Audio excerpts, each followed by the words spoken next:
if this is what people see when they work, because I was still naive. I didn't know so much about what work was, and a lot of things was my first experience. I decided to work after my exams in secondary school before I continue with my studies, and that's just going to last for maybe a short period of time. But I had a lot of experiences that I think exposed me more and helped me to decide better after university what to go for. Honestly speaking, it was not a funny experience, honestly. Now, the first job I got after computer training was in a music studio. We record music for people, we produce, we design, we do a lot of things. So it was a studio, and the workload was quite much. But the fact was that I had a lot of experiences that were negative. The first experience I got as a shock was the very fact that I wasn't given permission to visit or to travel, maybe for a wedding or for a condolence. I wasn't given permission to do my thing any longer.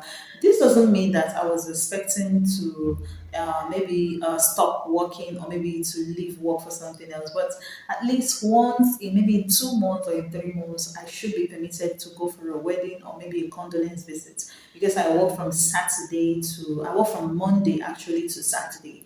And when I had a loved one, preparing for her wedding, I couldn't attend because my boss didn't allow me. And it was a shock on me. I couldn't just get the fact that he could not allow me to attend the wedding on a Saturday. And I promised him that I was going to come back and return for work. And it was just crazy for me. I couldn't sleep that night because I missed that wedding. And next was my brother's graduation from school. I think these activities are activities that matters to me. And because I'm working doesn't mean I no longer own my life. And it's happened that that was what was going on already, that my life was no longer with me. I don't own my life again. And I was wondering whether this is what people see when they walk. I couldn't attend wedding. I couldn't visit anyone for condolence. I couldn't go for my brother's graduation ceremony. It was not okay for me at all. I felt like someone just took my life away, and I was struggling within me to deal with this. I work from Monday to Saturday, and I can't be permitted to do any other thing if not the work, because I'm being threatened, like threatened that if you go, I'm not going to pay you for the month, and I will slash your salary and a whole lot of things. Those things did impact me negatively. Like, I couldn't sleep for that night. I cried through the night before I woke up, and it was not funny. I felt so bad about this, honestly, and I was wondering if this is what people see while they walk. So the next one I experienced that was very bad was late payment. I wasn't paid for 3 good months. I was being owed. You couldn't pay us. We were just still working in that office anyway, and we were wondering what was going on. 3, 4 months, we were not paid. We were not paid, like, money comes in, we receive money from clients, keep for our boss, and he comes, he takes the whole money and yet don't pay us. And we are struggling. I would say that we are very naive, because right now I don't think I can manage such. The only way I was able to survive that season was because I was staying with my parents, and at least they pay the rent, and they feed me. I was being fed, so I was struggling within me, but it didn't affect me that bad, because at least I could eat what my parents, has for me on the table. So, but it was really a very bad experience for me. I needed some things for myself. I transport to the place, and not just that he doesn't pay us, there's no food, like afternoon food wasn't given to us. We walk from 7 a.m. to 6 p.m., and sometimes he releases you by 7 p.m. And God of heaven, it was hell of an experience. I felt like I was locked because I wasn't paid for the first month, second month, and third month. I couldn't just leave. I felt like leaving, but I couldn't leave because I wanted to get my money. So the more you wait for your money, the more is prolonging it. And if he finally wants to pay you, he paid us for 1 month and remaining 2 months. So the more I stay to collect the remaining money, the more the months are piling up. So I felt like I was in a trap, and that was an abuse for me, honestly speaking. So I didn't even.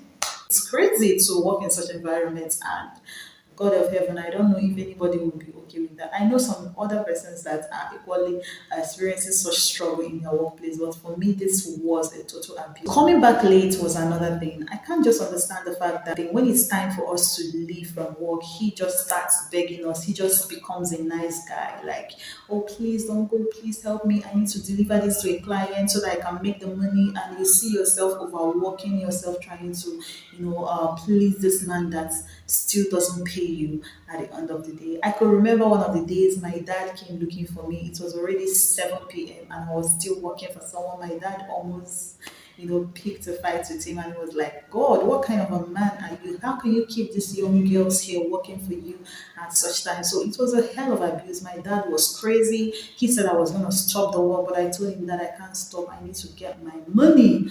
Honestly, lateness was part of it, and it was a risk for me on my end because I was a young lady. What if anything bad happens to me on my way home? So it wasn't worth the work, but I still had to stay because I needed to get my money.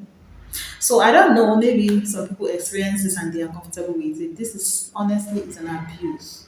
It took me quite some time to recover from all I went through from that experience of working for the very first time. Hunger strike was another one.